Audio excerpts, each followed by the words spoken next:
Chicas y chicos, muy buenas noches. Bienvenidos a esta última semana de Aprende en Casa. Un año muy cambiante para todos nosotros, ¿no? Nunca nos habíamos imaginado llegar a esto. Nadie de nosotros hemos estado preparados para lo que hemos vivido. Pero ya ves, estamos aquí, hemos concluido un año más. Nuevos retos, nuevas formas de vivencia. Cosas que nunca nos habíamos imaginado estar en esta, ¿no? Cuando en diciembre del año pasado escuchamos la noticia del COVID, ni siquiera lo tomamos importancia y cuando iba avanzando dije, al Perú, ¿cuándo llegará? Y llegó muy rápido. Marzo ya teníamos COVID en el Perú. Pero ya pues, estamos aquí. Ustedes están terminando el colegio de una manera típica. Pero sin embargo, felicitarles por el compromiso, el esfuerzo que han hecho día a día o semana a semana para cumplir las diversas actividades que sus docentes en las distintas áreas les han venido dando para lograr las competencias requeridas en cada una de las áreas. En ese sentido, hay que felicitar ese compromiso, el compromiso que cada uno de ustedes han tomado este año. En ese sentido, vamos a dar inicio esta última semana. Una crónica del 2020 para seguir construyéndonos como país, ¿no? O sea, hay que reflexionar lo que ha pasado para seguir avanzando como país, ¿no? Entonces, continuamos. Una crónica para seguir construyéndonos como país. El 6 de marzo de este año, del presente año, se identificó la primera persona en el Perú contagiada por COVID-2019. El 6 de marzo. El 11 de marzo, 5 días después, el gobierno nacional declaró la emergencia sanitaria en nuestro país por un plazo de 90 días calendario y de ahí ha seguido ampliando y ampliando, ¿no? ¿Para qué? Para combatir el coronavirus, el COVID-2019. Este anuncio llegó luego que la Organización Mundial de la Salud, OMS, declarara el COVID-2019 como una pandemia. Este solo es el inicio de nuestra historia. Como les iba diciendo, vuelvo a repetir, este anuncio llega luego que la Organización Mundial de la Salud declara al COVID como una pandemia 1, de nivel 1. Ese es el solo inicio de nuestra historia de la pandemia en el Perú. ¿Y cómo participaste en esta parte de nuestra historia? ¿Qué han hecho frente a la pandemia? Ustedes, su familia, su entorno. ¿Cómo lo hemos afrontado?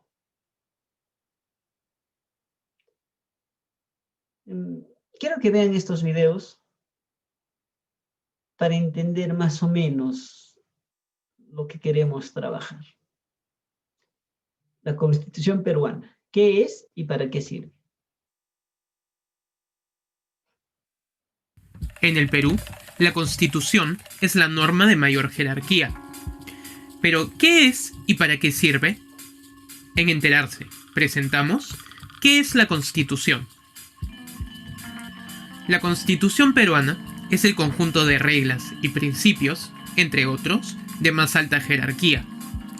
Esta agrupa y regula los aspectos más básicos para que la sociedad peruana pueda funcionar y sienta las bases para la construcción del resto de normas.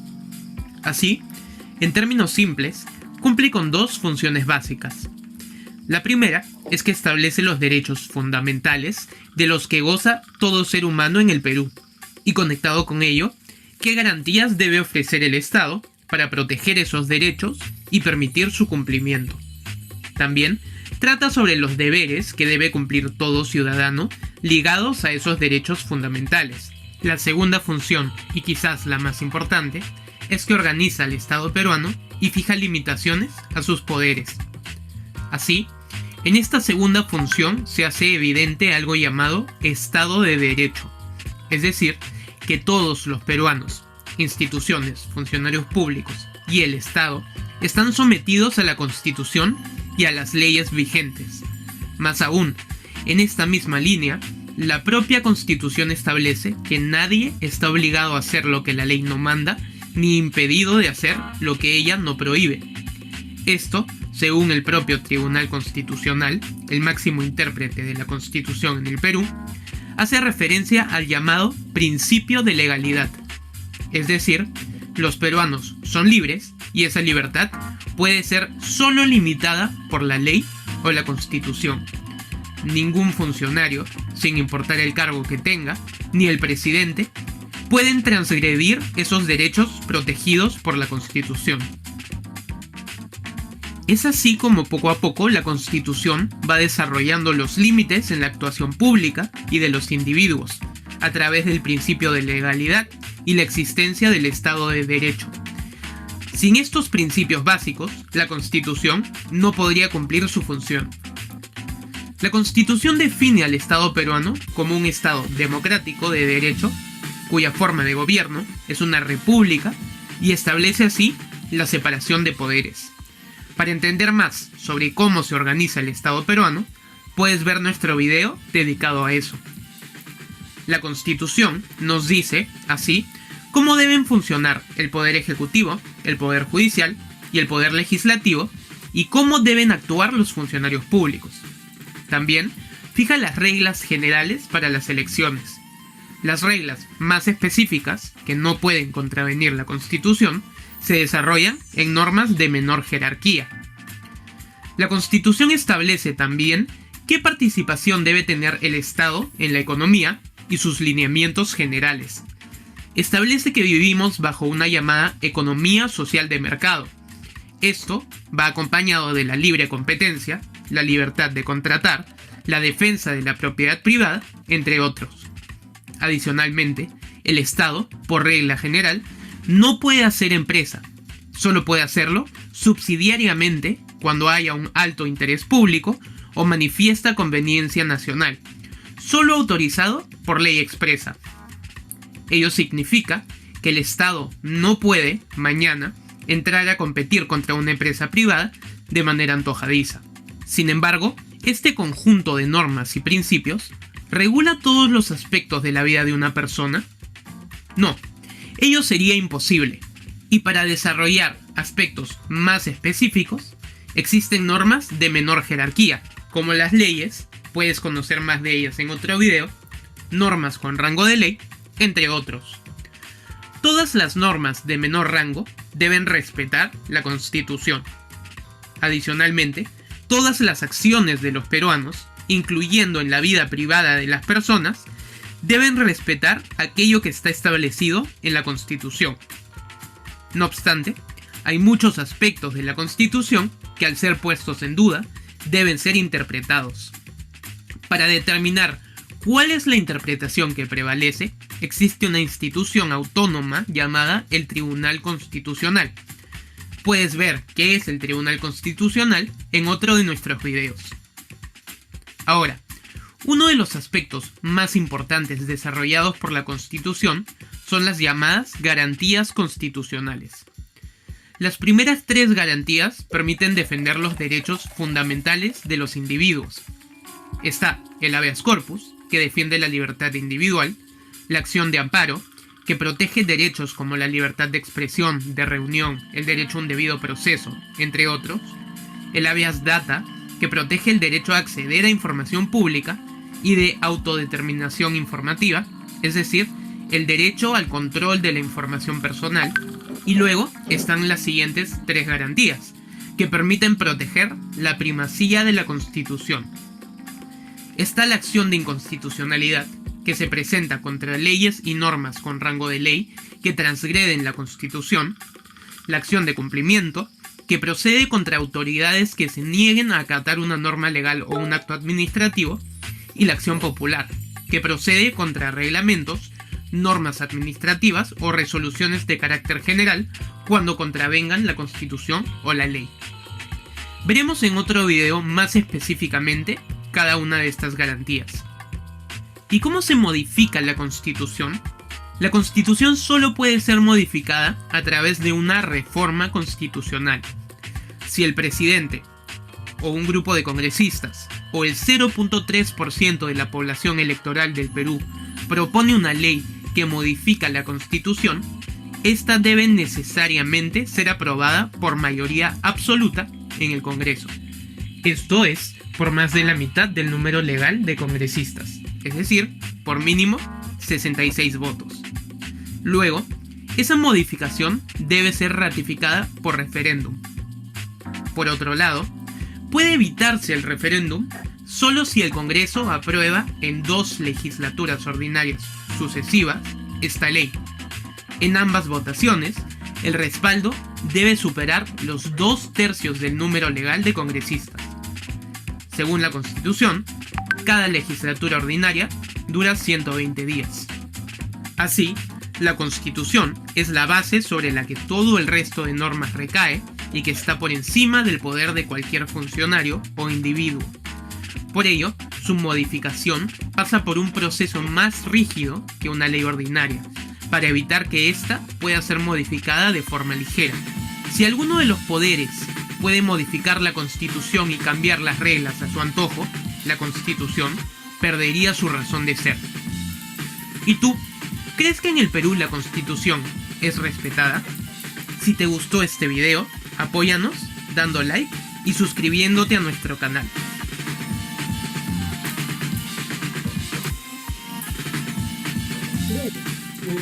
Creo que está claro lo que es la Constitución. La Constitución es la norma máxima, la cual garantiza nuestros derechos y deberes. De ahí ya vienen las leyes. También es este documento la que pone En el Perú,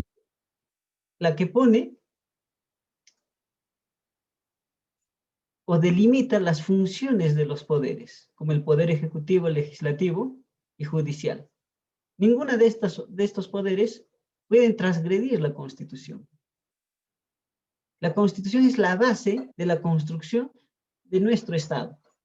Sobre ella no hay ninguna norma, ninguna ley, ni ninguna autoridad que puede sobrepasar. Es por ello que se considera la Carta Magna, ¿no?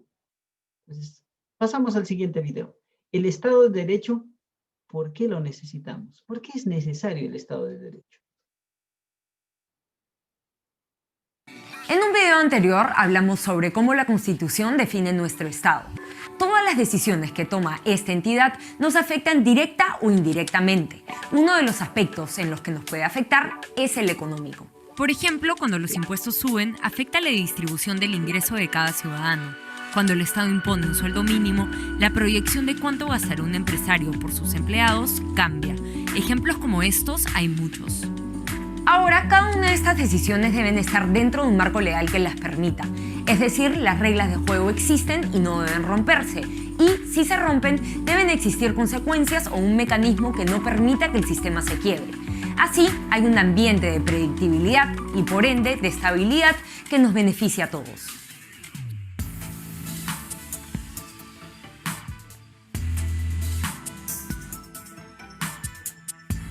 Lo anterior está relacionado con el concepto Rule of Law o Estado de Derecho.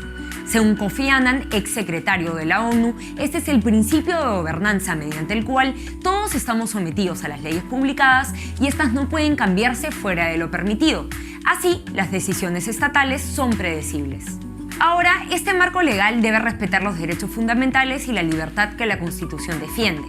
Así, el Estado de Derecho garantiza la primacía de la ley, la igualdad ante esta, el respeto a la separación de poderes, la participación ciudadana, la no arbitrariedad de las decisiones y la transparencia. Pero recordemos que no solo es importante tener estos lineamientos, sino que sean realmente acatados y que existan los mecanismos para garantizar su cumplimiento. Por ejemplo, yo sé que el día de mañana el Estado no puede quitarme mi casa. Según la Constitución, la propiedad privada es inviolable y a menos que exista un contexto de seguridad nacional o necesidad pública declarada por ley, esta no puede ser violada. Además, deben indemnizarme por los daños causados. Ahora, si un ladrón entra a robarme, tengo la opción de acudir a la policía y al Poder Judicial para rectificar lo sucedido. La Constitución también reconoce el rol subsidiario del Estado, es decir, solo puede realizar actividad empresarial por alto interés público o manifiesta conveniencia nacional, y una ley debe autorizarlo primero. Si el sector privado puede satisfacer una necesidad por su cuenta, no habría justificación para que el Estado entre a competir conmigo. Todas las decisiones que tomamos como personas naturales o como empresas están basadas en una proyección a futuro. Si este es predecible, puedo determinar cómo y cuánto me conviene invertir. Sin esta predictibilidad, no puedo saber cuál será mi situación en unos meses o años. Varios estudios afirman que la valoración del Estado de Derecho juega un papel determinante y positivo en el desarrollo económico de un país. El Banco Mundial y el Proyecto Mundial de Justicia son dos de las instituciones que calculan este índice. Al ser un término abstracto, las variables tomadas en cuenta pueden cambiar. Por ejemplo, algunos factores que el Banco Mundial considera es el control de corrupción, la estabilidad política y la calidad de la regulación. El Proyecto Mundial de Justicia considera los límites al poder gubernamental, la transparencia, el respeto a los derechos fundamentales, entre otros. El índice de Estado de Derecho realizado por el Banco Mundial va desde el menos 2.5 hasta el 2.5. En el 2017, Perú obtuvo menos 0.5, colocándose en el tercio inferior del listado que incluye a todos los países. La mayor puntuación corresponde a nuestra calidad regulatoria, mientras la más baja se refiere a nuestro control de corrupción. El índice elaborado por el Proyecto Mundial de Justicia va del 0 al 1. En el ranking 2019, el Perú se encuentra en el puesto 70 de 126 países con un puntaje de 0.51. Así, baja 5 posiciones con respecto al listado del año anterior. La mayor puntuación la tenemos en los límites a los poderes del Estado, mientras la más baja se refiere a nuestro sistema de justicia penal. A pesar de que el término Estado de Derecho es abstracto y depende de muchas variables, el concepto de predictibilidad y estabilidad que representa es un factor importante para el desarrollo de cualquier país. Si no hay reglas, muchos no querrán jugar y los que lo hacen tendrán más libertades para jugar sucio. Si quieres ver más videos como este, visita nuestro canal de YouTube y activa las notificaciones. Bien, mira cómo el Estado de Derecho se relaciona a la Constitución política. El Estado de Derecho son las reglas que nos permiten desarrollarnos como país. Dentro de ellos, por ejemplo, está la protección de nuestras propiedades, ¿no? La propiedad privada es inviolable, salvo que sea por una situación de emergencia o de necesidad pública. Solo ahí. Si no, nadie puede ingresar a tu casa, salvo una orden judicial, ¿no? Continuamos. ¿Qué es una ley y cómo se aprueba? Hemos dicho que la Constitución es la base, que el Estado de Derecho son los que nos ponen las normas para el desarrollo, y qué es una ley, cómo se aprueba. Veamos.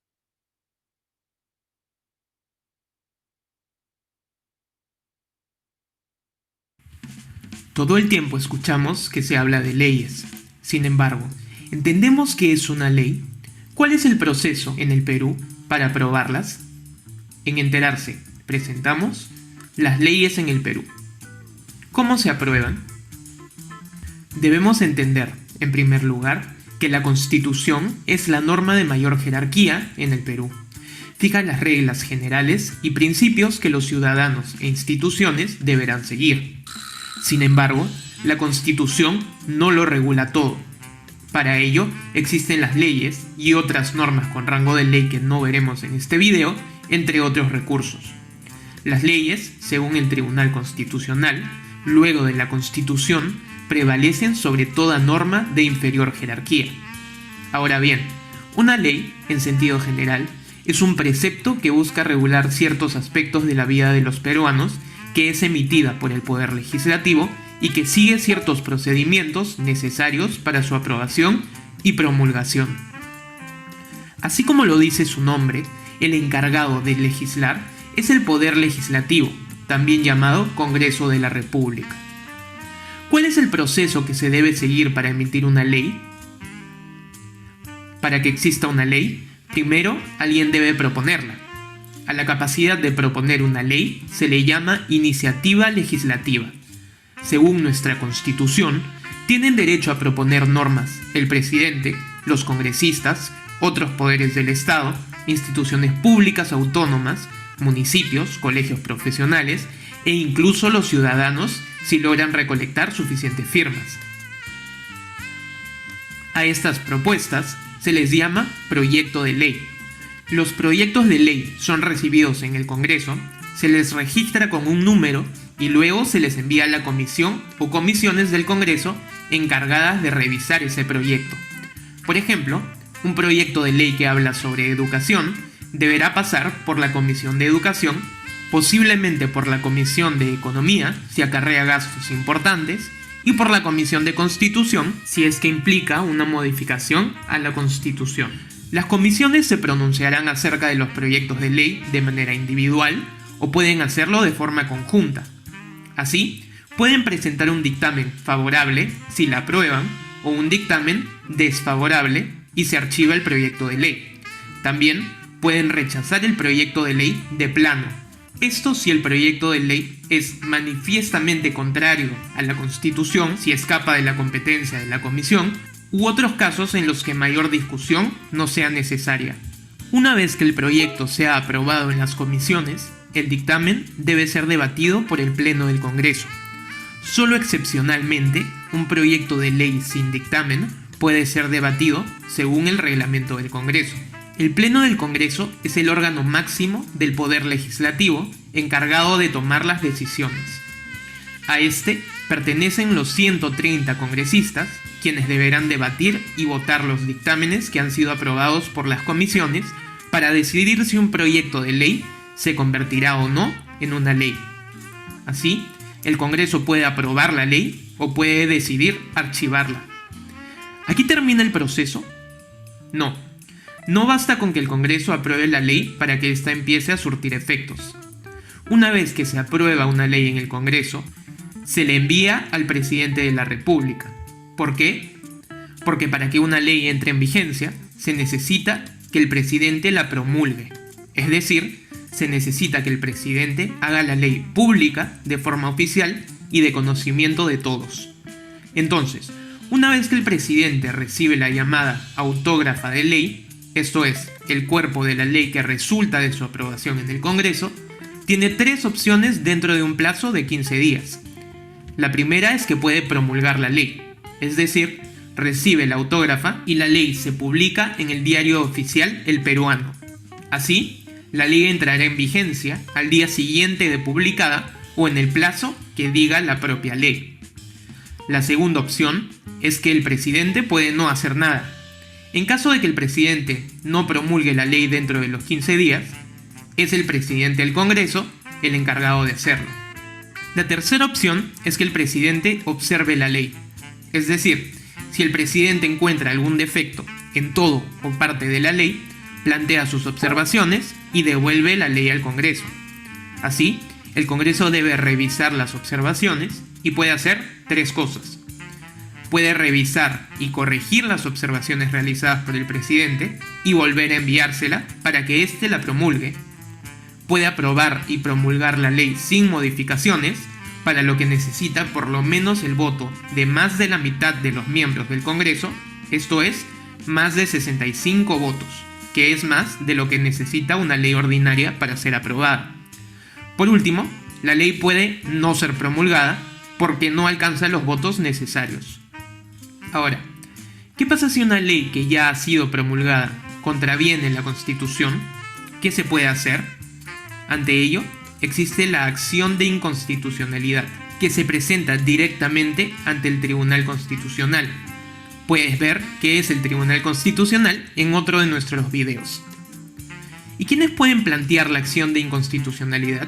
Pueden hacerlo el presidente, el fiscal de la Nación, el defensor del pueblo, el 25% del Congreso, 5.000 ciudadanos con firmas, los colegios profesionales o los presidentes regionales o alcaldes, siempre que cumplan con ciertos requisitos.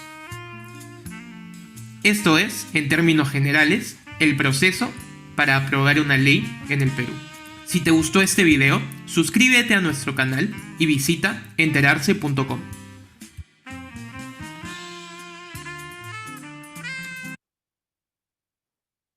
Bien, en este video hemos visto cómo se promulga una ley, de dónde sale una ley, pero también hace énfasis que ninguna norma, ninguna ley puede pasar sobre la Constitución. Ahí se volvería inconstitucional. Entonces, ahí se aplica la acción de inconstitucionalidad que se trató en los videos anteriores, ¿no? Entonces, las leyes son las normas específicas que regulan, pues, el comportamiento y la conducta de los ciudadanos de un determinado país. Y ahí vienen otras normas complementarias como el Decreto Supremo y otras más que puedan haber en el Estado, ¿no? Que en otro momento o en algún momento ustedes también ya lo han hablado, ¿no?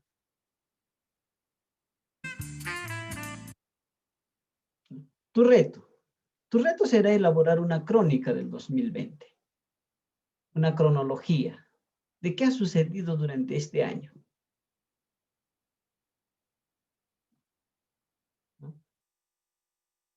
Este es el modelo de una cronología. Puedes hacerlo de manera horizontal o vertical, ¿no? Ejemplo, estoy pidiendo de este año. Por ejemplo, me pondrán marzo del 2020, ¿no? 6 de marzo, ¿sí? 6 de marzo, primer caso de coronavirus.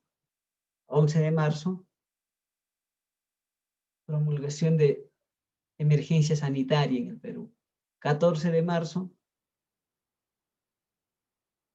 inicio del confinamiento en el Perú, ¿no? A partir del 14 de marzo está prohibido salir a las calles, ¿no? El estado de emergencia y todo lo demás. Y así podemos ir enumerando todos los acontecimientos importantes que ha pasado hasta ahora. Hasta ahora. Entonces, ese es el trabajo que van a realizar ustedes para esta semana, ¿no? Entonces, después de haber hecho esta cronología, ustedes se van a poder dar cuenta lo que se trató en estos tres videos que les he mencionado, ¿no? El respeto a la Constitución y el respeto a las leyes. Nadie puede transgredir la Constitución ni las leyes. Ni el mismo presidente de la República, ni el Congreso, ni el Poder Judicial. Todo está enmarcado a la ley, ¿no? Entonces, el trabajo es realizar esta cronología. ¿Hasta cuándo lo hacemos? Hasta el día 18, 20 horas, hasta las 8 de la noche, me envían por el grupo de WhatsApp sus evidencias. No se olviden, ¿no? Si tienen dudas o consultas, me los hacen llegar al grupo de WhatsApp. Terminamos lo que corresponde para este año. Me despido de cada uno de ustedes, sin antes decirles o desearles una feliz Navidad y un exitoso año 2021. Que la paz y el amor reinen en sus hogares. Un abrazo enorme para cada uno de ustedes y a cada uno de sus familias, ¿no? Todavía seguimos en pandemia, no bajemos la guardia, no salgamos de casa si no es necesario y si lo hacemos teniendo en cuenta y cumpliendo los protocolos, ¿no? Mascarilla, como debe de ser, ¿no? La mascarilla no está para ponernos bajo el mentón como corbata, ¿no? Como debe de ser, cubrir boca y nariz. Y cuando salimos no nos agarremos la cara. Y cuando llegamos a casa, a lavarnos las manos constantemente, ¿no? No salguemos si no es necesario. Una vez más, un abrazo enorme, que estas fiestas sea de mucha reflexión, de paz y armonía en cada uno de sus hogares. Bien, chicos, conmigo nos vemos en una próxima oportunidad, en algún momento, ¿no? Nos volveremos a ver. Un abrazo enorme y todavía estaremos en contacto por el grupo de WhatsApp con cada uno de ustedes para poder coordinar algunos detalles que corresponden a este trabajo que hemos hecho durante el año, ¿no? Y para los chicos que que lo ven en YouTube semana a semana. Muchos éxitos también, chicos, y que sus sueños, sus objetivos que se han trazado, se cumplan a base de su esfuerzo y perseverancia de cada uno de ustedes.